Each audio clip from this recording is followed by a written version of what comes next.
నీ ధర్మం గొప్పది, అది అనుసరించు అని కృష్ణ పరమాత్మ అర్జునునితో అంటున్నాడు. కర్మయోగం చివరి భాగంలో ఈ విధంగా ఇంత గట్టిగా చెప్పడంలోని ఉద్దేశం ఏమిటి అనంటే, అర్జునుడు తన ధర్మాన్ని తప్పినాడు కాబట్టి, తన ధర్మాన్ని తప్పి విషాదంలో పడ్డాడు. విషాదంలో పడడం మరొక ధర్మం, అది అంటే ఏడుస్తూ కూర్చోవడం. అంటే తన ధర్మకర్మ తాను చేయనటువంటి సందర్భంగా బోధించాలి కదా. మరి ధర్మం తప్పడానికి కారణం ఏంటిది? ధర్మం తెలియకపోవడం. ఏది ధర్మం, ఏది అధర్మం, ఎవరిది సరి అయిన ధర్మం, అనేక విషయాలు స్వీయ ధర్మ రక్షణార్థం గొప్పది అని చెబుతూ అర్జునుని ప్రబోధిస్తున్నాడు. అయితే మనిషి ధర్మం తప్పి పాపం వైపుగా వెళ్ళడానికి కారణం ఏది అనేది కూడా వివరిస్తున్నాడు కృష్ణ పరమాత్మ. అంటే తప్పు చేయడానికి కారణం ఏమిటిది? ధర్మం తప్పు చేయడానికి పాఠాలు చెప్పకుండా పంతులు గారు ఇంకెక్కడో వెళ్ళిపోయినారు. పరిపాలన చేయకుండా రాజకీయ నాయకుడు ఇంకెక్కడో వెళ్ళిపోయినాడు. సరిహద్దుల్లో ఉన్నటువంటి జవాను సరిహద్దుల్లో ఉండకుండా ఇంకెక్కడో వెళ్ళిపోయినాడు. వ్యాపారి తన వ్యాపారం చేయకుండా ఇంకెక్కడికో వెళ్ళిపోయినాడు. ఈ ఎక్కడికో వెళ్ళిపోయారు వీరు అని అంటే, ఏదో ఒక ఉదాహరణకు మనం అనుకుందాం. సినిమా పిచ్చి ఉన్నది, ఒకరు సినిమా చూడడానికి పోయినారు. నాటకం పిచ్చి ఉన్నది, నాటకం చూడడానికి పోయినారు. జూదశాలకు ఇంకొకడు వెళ్ళిపోయినాడు. మరొకరు తాగడానికి ఇంకొకడు వెళ్ళిపోయినాడు. అంటే ధర్మం తప్పి ఈ విధంగా వెళ్ళిపోవడానికి కారణం ఏంటిది? అంతేకాకుండా కోరికలు తీర్చుకోవడానికి ఇచ్చారచ్చా వ్యవహరించడానికి మరొకరు వెళ్ళిపోయినారు. దీనికి కారణం ఏమిటిది అనేటటువంటి ప్రశ్న వేసి అర్జునుడు అడుగుతాడు. అథకేన ప్రయుక్తోయం పాపం చరతి పూరుష అనిచ్ఛిన్నపి వార్ష్ణేయ బలాదివ నియోజిత. ధర్మం మనిషి ఎందుకు తప్పుతున్నాడు అని, ఈ తప్పడానికి ప్రేరణ ఏది, దానికి కారణం ఏమిటి అని ఇది అర్జునుడి ప్రశ్న అండి. ఏమని అడుగుతున్నాడు అని అంటే, అయిన కృష్ణ మనిషి పాపము చేయవలెనని కోరకున్నా బలాత్కారముగాను చేయుటకేది ప్రేరణ చెప్పుమా. తనని ఏది బలాత్కరిస్తుంది ఈ తప్పు చేయమని? ఆ విధంగా మనిషిని లాక్కపోయేటటువంటిది ఏంటి? పాఠాలు చెప్పకుండా పంతులు గారు బయటికి ఎందుకు వెళ్ళిపోయినాడు వేరే చోటికి? అధికార పీఠం మీద కూర్చున్నటువంటి వ్యక్తి అక్కడ కూర్చోకుండా మరో చోటికి ఎందుకు వెళ్ళిపోయినాడు? అంటే సమయం తప్పి ఈ విధంగా వాళ్ళు చేయాల్సినటువంటి పనికి కాకుండా మరొక పనికి ఎందుకు వెళ్ళిపోయినారు అని. తప్పు చేయాలని ఉండదు, కానీ తప్పు ఎందుకు చేస్తున్నాడు మనిషి? సందేహం ఈ ప్రశ్న.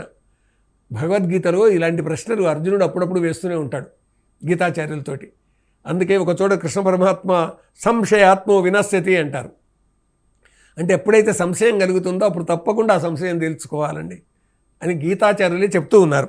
అందుకు ఇట్లా అడిగితే అప్పుడు శ్రీకృష్ణుడు ఏమంటాడంటే, దీనికంతటికీ కారణం కామం అంటాడండి. కామం అనేటటువంటి పదానికి శారీరకమైనటువంటి వాంఛ అనేటటువంటి అర్థము, కోరిక అనేటటువంటి అర్థాలు రెండూ ఉన్నాయండి. నిజానికి ఈ ప్రేరణ కలిగించేటటువంటి కోరిక అనేటటువంటిది, కాంక్ష అనేది అంత బలంగా ఉన్నట్టయితే ఎవ్వరూ కూడా తాము చేయాల్సినటువంటి పని చేయకుండా ఆ కోరికల వెంబడే పరిగెత్తుతారు. లోకమంతా కోరికల వెంబడే పరిగెత్తినట్టయితే ఏమవుతుంది? సంఘర్షణ అవుతుంది. ఆ సంఘర్షణ రక్తపాతానికి దారితీస్తుంది. ఈ సృష్టిలో మానవుడు దివ్య మానవుడు కావాలనుకున్నటువంటి సందర్భంలో ఆసురీ శక్తుల విజృంభణ జరుగుతుంది, పరస్పర పోరాటాలు జరుగుతాయి, ఎటు చూసినా రక్తపాతం. దాంతో ఈ ప్రపంచం దివ్యమానవ సమాజం కావాలనుకున్నది, లేదా దేవతా సమాజం కావాలనుకున్నటువంటిది ఆసురీ సమాజం అవుతుంది. కాబట్టి ఆ కోరికలను నిగ్రహించాలి, అంటే మనోనిగ్రహం కావాలి. అందుకొరకే ఉత్తమోత్తములైనటువంటి వారు కోరికలకు లొంగరు. మామూలుగా సాధనలో ఉన్నటువంటి వారు కొద్ది దూరంగానే ఉంటారు సాధకులుగా. కానీ నికృష్టులు అజ్ఞానులు అయినటువంటి వారు వెంబడే కోరికలకు లొంగిపోతారండి. అంతే. లంచం తీసుకునేది ఓ కోరికనేనండి, ఇది కావాలి అనేటటువంటిది. అదేవిధంగా ఒకరి మీద అత్యాచారం చేయడం కోరికనేనండి. అత్యాచారం అనంతరం హత్యాచారం కూడా జరుగుతున్నటువంటి వాతావరణంలో ఉన్నాం కదా మనం ఇప్పుడు. అనేక రకాలుగా రోజు చూస్తున్నటువంటివే కదా. దీనికి కారణం ఏమిటి అంటే మనోనిగ్రహం లేకపోవడం. అందుకే కృష్ణ పరమాత్మ నికృష్టులైనటువంటి వారు ఈ విధంగా చేస్తారని చెప్తూ దీనికి కారణం ఈ విధంగా చెప్తున్నా అండి. కామయేష క్రోధయేషో రజోగుణ సముద్భవ, కామయేష క్రోధయేష రజోగుణ సముద్భవ, మహాశనో మహాపాప్మ విద్ధేనమిహ వైరిణం. ఇవి వైరులు మానవునికి. కామయేష క్రోధయేష రజోగుణ సముద్భవ. రజోగుణం నుంచి రాజసగుణం నుంచి పుట్టేటటువంటి ఈ కామము అనేటటువంటిది, దానికి తోడు క్రోధము అనేటటువంటిది, లోభమోహాలు కామక్రోధాలు అనబడేటటువంటివి జంటగా వస్తాయండి. ఇవి ఒకదాని నుంచి ఒకటి. కాబట్టి కామం నుంచి అంటే ఈ కోరిక కారణంగా తీరకపోయేసరికి క్రోధం పుట్టుకొస్తుంది. క్రోధం ఈ రజోగుణం నుంచి వచ్చినటువంటి ఇవి మహాశనో తిండిపోతులు అండి. అంటే ఎంత కావాలన్నా కానీ వీటి కోరిక తీరదు.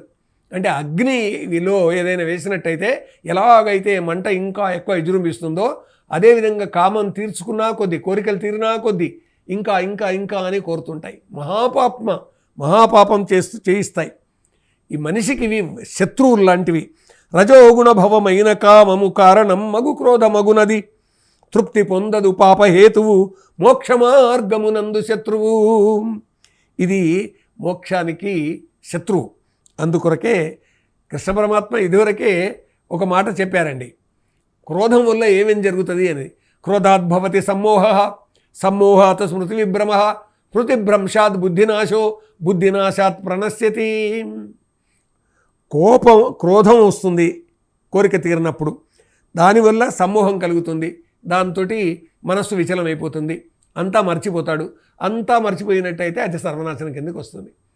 మనకి ఇలాంటివే దృష్టిలో పెట్టుకొని ఈ సుమతి శతకారుడు ఒక మంచి పద్యం మనకు అందించాడండి.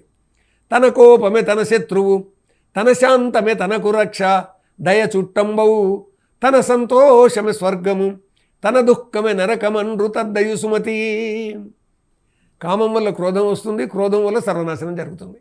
కాబట్టి క్రోధాన్ని ఉపశమించుకొని పరమశాంతియుతంగా మానవుడు జీవిస్తే తాను వికసిస్తాడు, లోకానికి మేలు చేస్తాడు. అందువల్ల బంధాలలో ఇరికించే కామాన్ని దూరం చేసుకోవాల్సిన అవసరం ఉంది. కోపానికి కారణమైనటువంటి కామాన్ని నిగ్రహించుకోవాల్సినటువంటి అవసరం ఉంది. అందువల్ల రాగద్వేషాలు, కామక్రోధాలు ఈ రెండూ కూడా లోభమోహాలు జంటగా వస్తాయి. ఈ మూడు కూడా లోభమోహాలు, రాగద్వేషాలు, కామక్రోధాలు జంటగా వచ్చి అవి మనిషిని పతన దిశకు తీసుకొని పోతాయి. అందుకే అర్జునుడు అడిగినటువంటి దానికి వీటిని నిగ్రహించుకొని నిలబడాలి అని కృష్ణ పరమాత్మ సరి అయినటువంటి మార్గోపదేశం చేశాడు అర్జునుని నెపంలో ఈ మానవ లోకానికి. అది గ్రహిద్దాం, అర్థం చేసుకుందాం.